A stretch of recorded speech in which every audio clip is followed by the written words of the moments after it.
Hello दोस्तों, लेके आ गई हूँ मैं आप लोगों के लिए आपकी favourite drama falling into your love की सेकंड एपिसोड के स्टार्ट में ही एनमी को दिखाया जाता है जो कि ऑफिस में इंटर होते ही गुड मॉर्निंग बोलने के बाद सबसे पहला सवाल यही करती है क्या सर्वर चल रहा है, जिसके बारे में उसका कुलीग उसे बताता है कि प्रॉब्लम चेक कर रहे हैं। इसके बाद वो बेचैनी से सबसे पहले लूटिंग के बारे में पूछती है, जिसके जवाब में वो इसे बताता है कि उसे कुछ मालूम नहीं। अभी वो अपना काम स्टार्ट करने ही लगती है कि पीछे से मिस्टर जू और दो वर्कर्स की बातें सुनना शुरू कर देते। वर्कर्स चेयरमैन जू को बताते हैं कि वो सर्वर चेक कर चुके हैं और हर चीज अब नॉर्मल हो गई है, जिसके जवाब में मिस्टर जू उससे पूछता है कि सारे प्रॉब्लमेटिक मॉड्यूल्स रिमूव हो गए हैं, जिसके जवाब में वर्कर बताते हैं कि हाँ और सर्वर बिल्कुल ठीक से चल रहा है। वो मजीद बताते हुए उसको कहता है कि हमने कुछ टेस्ट भी कर दिए हैं जो बिल्कुल नॉर्मल आ गए हैं। इसके बाद मिस्टर जू स्क्रीन को देखते हुए बताता है कि मुझे कोई अनयूजुअल कोड दिखा है, जिसपे वर्कर कहते हैं कोई वायरस है। और फिर जू वर्कर ल्यू हॉन को बोलता है कि जाके बैक सर्वर को भी चेक कर लो, वहाँ पर कोई हैकिंग के साइन तो नहीं। और चेयरमैन जू दूसरे वर्कर को बोलता है कि तुम सिक्योरिटी डिपार्टमेंट जाओ और चेक करो वहाँ कोई आर्टिफिशियल सोर्स से ये प्रॉब्लम तो नहीं आई। और ऐसे दोनों ही ओके करके वहाँ से चल पड़ते हैं। और इसके बाद सीन चेंज हो जाता है और लूटिंग को गेम वर्ल्ड में दिखाया जाता है, जो कि अपने सेक्रेटरी नेने और होकेन से एनमी के बारे में पूछता है, जिसके जवाब में नेने उसको बोलती है कि मैं उसको सारी सिटी में ढूंढ चुकी पर उसका कहीं से कोई पता नहीं चल। और नेने लूटिंग से बोलती है कि हम उसको वैसे भी पे कर चुके हैं और अब हमें उससे कोई काम नहीं, जिसके जवाब में लूटिंग उसे बताता है कि उस किलर से हटकर मुझे इस लड़की की भी इंफॉर्मेशन, मुझे उससे कुछ पूछना है। इसके बाद अगला सीन जू की कंपनी मीटिंग का दिखाया जाता है, जिसमें एनमी बोलती है कि मैं और होंग दोनों कंपनी में थे और ये कोई 8:30 का टाइम था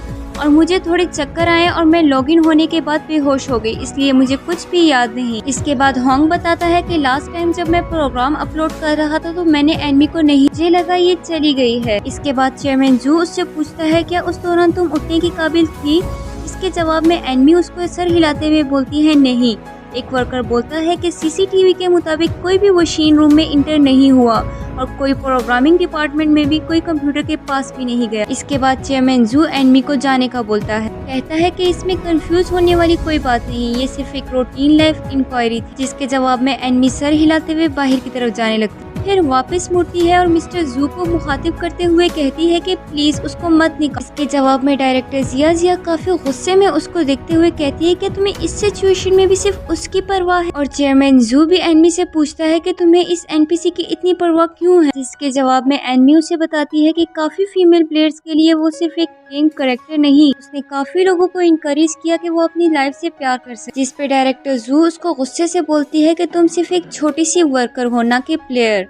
और लूटिंग एक अनपॉपुलर कैरेक्टर है जिससे कंपनी को कोई फायदा नहीं हो सकता और इसको रिमूव करना ही है। इसके बाद चेयरमैन जू उसको आराम से समझाते हुए कहता है कि हम डिसीजन लेने से पहले थोड़ा सा सोच लेंगे और अब तुम जाकर अपना काम करो। जिस पे वो चली जाती है और डायरेक्टर जिया कहती है कि इस लड़की का IQ बहुत ही वीक है। और उसके जाते ही चेयरमैन जू मीटिंग मेंबर्स को मुखातिब करते हुए कहता है कि अगर प्रॉब्लम फाइंड ना हो सके तो सर्वर रीस्टार्ट कर। और इसके बाद लूटिंग को दिखाया जाता है जो कि कुछ अरसे पहले चला जाता है।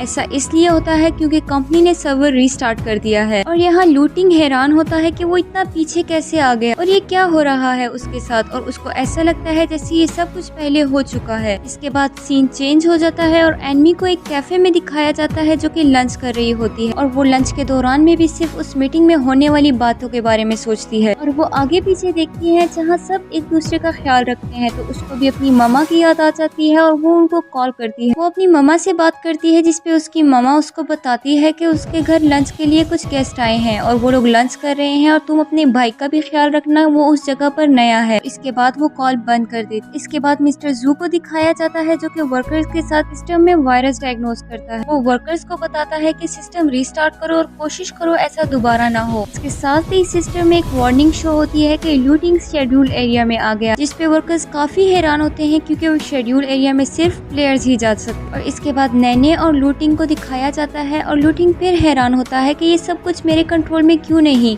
मैं हमेशा एक नई जगह पे क्यों आ जाता हूँ, मैं क्यों नहीं हर चीज कंट्रोल कर पा रहा। ऐसा इसलिए होता है क्योंकि कंपनी पीछे से सर्वर को रीसेट करती है। इसके बाद एनमी को दिखाया जाता है जो कि लैपटॉप में देखती है कि लूटिंग को टेस्ट सर्वर भेज दिया गया है और वो परेशान होती है कि पता नहीं वो अब किस हाल में होगा।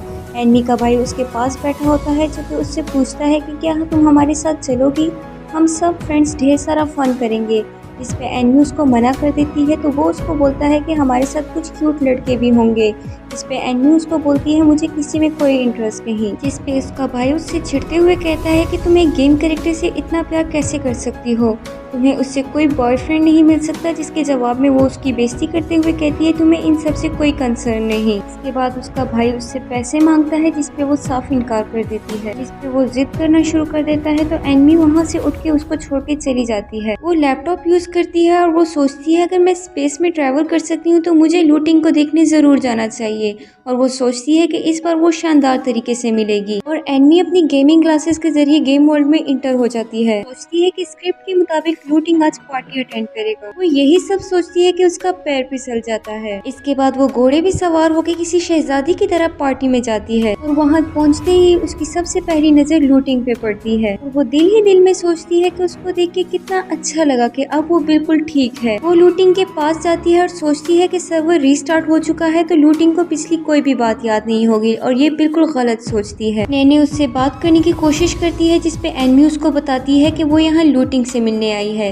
जिस पे नैने गुस्से से उसे कहती है कि तुम्हें नजर नहीं आ रहा कि लूटिंग के पास पहले से ही पार्टनर है। वहाँ से चला जाता है। उसके बाद एनमी नैने पे बरसते हुए कहती है कि वो ऐसी चीप लड़की को कैसे पसंद कर सकता है जो इतनी चीप ड्रेसेस पहनती हो। तुम्हें क्या लगता है तुम सुपीरियर हो, तुम सिर्फ एक मामूली सी एनपीसी हो। एनमी मजीद उसको बोलती है कि तुम जानती हो मेरा ड्रेस किसने डिजाइन किया, ये मैंने खुद डिजाइन किया। इस पे नैने उसका मजाक उड़ाती है कि तुमने अपना ड्रेस खुद डिजाइन किया है और मेरा ड्रेस, नैने उसको बताती है कि मेरा ड्रेस एक फ्रेंच डिजाइनर विक्टोरिया एन ने डिजाइन किया। और तुम्हारी हिम्मत कैसे हुई ये कहने की कि ये तुमने डिजाइन किया है। जिस पे एनमी हंसते हुए उसे बताती है कि ये ना मेरी प्राइमरी स्कूल टीचर ने मुझे दिया। जिसके जवाब में नैने उसके करीब होते हुए उसके कान में कहती है कि अगर तुम्हारी जगह मैं होती तो मैं ये टाइम खुद को शर्मिंदा करने के लिए बिल्कुल भी सिलेक्ट ना कर। जिसके जवाब में उसको एनमी बोलती है कि तुम्हें क्या लगता है तुम क्या कोई बहुत ही खूबसूरत अमीरजादी हो क्या, जो कि काफी अरसे से लूटिंग के साथ है। वो उसकी औकात याद दिलाते हुए कहती है कि मिस नैने जो कि 25 साल की है और ग्रेजुएशन के बाद लूज ग्रुप के साथ रिसेप्शनिस्ट के तौर पे काम करती थी और तुम्हारी जिंदगी का सिर्फ एक ही मकसद है कि तुम लू फैमिली में से किसी से शादी करके एक अमीर लड़की बन जाओ और इस तरह की चीप ड्रेसेस से अपनी जान छुड़ा सको। और तुम्हें वाकई लगता है कि लूटिंग तुम जैसी फरेबी को पसंद करेगा। जिस पे नैने उसको गुस्से से पीछे की तरफ दिक्का देती है और वो गिरने लगती है कि इतने में ही लूटिंग आके उसको पकड़ लेता है। लूटिंग एनमी को डांस करने का बोलता है जिस पे एनमी सर हिलाते हुए मना कर देती है कि मुझे डांस करना नहीं आता। जिस पे लूटिंग उसको बोलता है कि जैसा मैं करूं बस वैसा करती जा। डांस के दौरान लूटिंग एनमी से बोलता है क्या मैं तुमसे एक बात पूछ सकता हूं। एनमी बोलती है क्या। लूटिंग कहता है कि जब मैं तुम्हारे करीब आता हूं तो मेरे अंदर फीलिंग्स क्यों आ जाती है। एनमी शर्माते हुए पूछती है कि कैसी। दूसरी तरफ नैने इनको डांस करते हुए गुस्से से घूर रही होती है। लूटिंग उससे पूछता है क्या मैं एक और सवाल पूछ सकता हूँ। लूटिंग उससे पूछता है क्या मैं एक और सवाल पूछ लूँ। एनमी की इजाजत के बाद वो बोलता है कि रियल वर्ल्ड में तुम कौन हो। वो दोनों यही बातें कर रहे होते हैं कि एनमी को दोबारा से वही किलर नजर आ जाता है और वो लूटिंग की जान लेना चाहता है और वो दोनों पार्टी के बीच में से ही भाग जाते हैं। वो दोनों भागते हुए एक घर में इंटर होते हैं और पानी पीने के बाद लूटिंग के गिलास पे एनमी की तस्वीर देखता है